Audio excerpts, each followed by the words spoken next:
Howdy folks. On these tool cubbies, how you can rearrange these things. Let me flip this around. So I have these tool cubbies and I've actually done just a touch of rearrangement. And how you do it is this, because this is still intact on my larger tool cubby up here. I think this is Ron's Tool Cubby 3. You have this 3/4 by 3/4 inch tool stop really, and it's a passive restraint is what he calls this thing, and it prevents the tool from sliding forward. So this thing can't slide forward, that can't slide forward, and so that's the stop. Well, down here I've removed the stop. Part of it sits there. I've just slid it out back of the trailer there for a minute.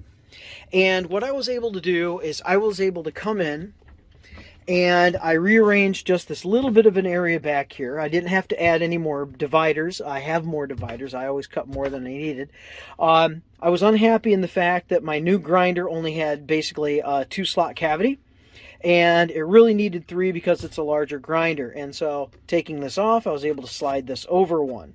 Then these 2 cavities had 3 guns each.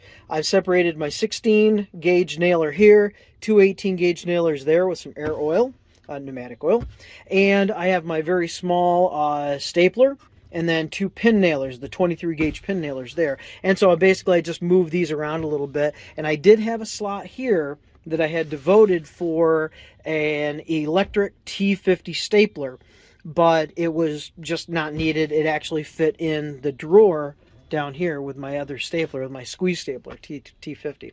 So that's all you've got to do in order to rearrange these things. You know, it just comes right out. Let me slide that over there a little bit. So all you got to do is slides right out. Do whatever you need it to do. Put it wherever you want it. Slide it in, do this for any one of these, and then you're ready to go to lock them back in. And to lock them back in, all you have to do, set your stop on.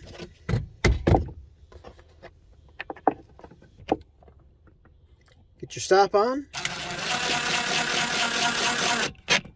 Ease the screw in. And repeat where all the screws are. One there, one there. And that's all you got to do to rearrange those cubbies. It's easy, it's simple, it's fast, and I really appreciate that. I don't have to rearrange these things often, but it's nice to have the ability to do so. Now, I will say, on my next one, what I plan to do, because it's only time at that point. Once you're making these things, you are committed to routing all of that, you know, every 2 inches on center. My plan is to actually route them 1 inch on center. So, I mean, it'll, you know, going to double the time to do that.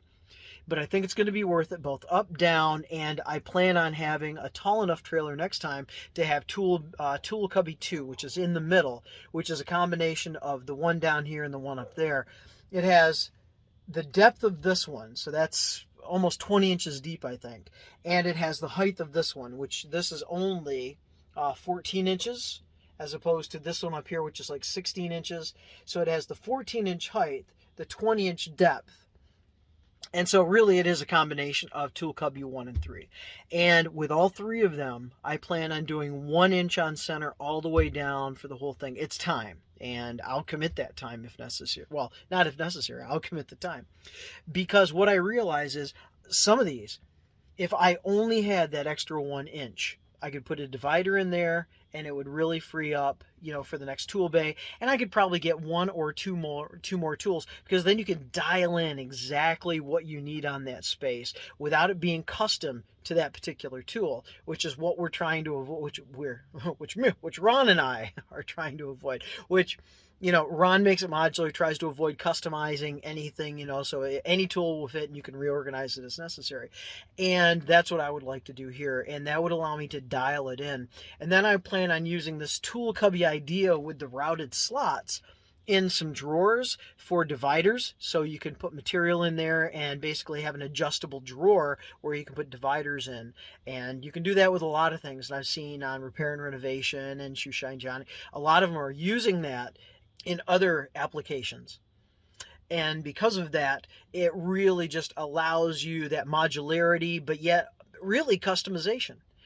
So I love it. So it's modular and it's custom at the same time. So that's the plan. Thank you very much.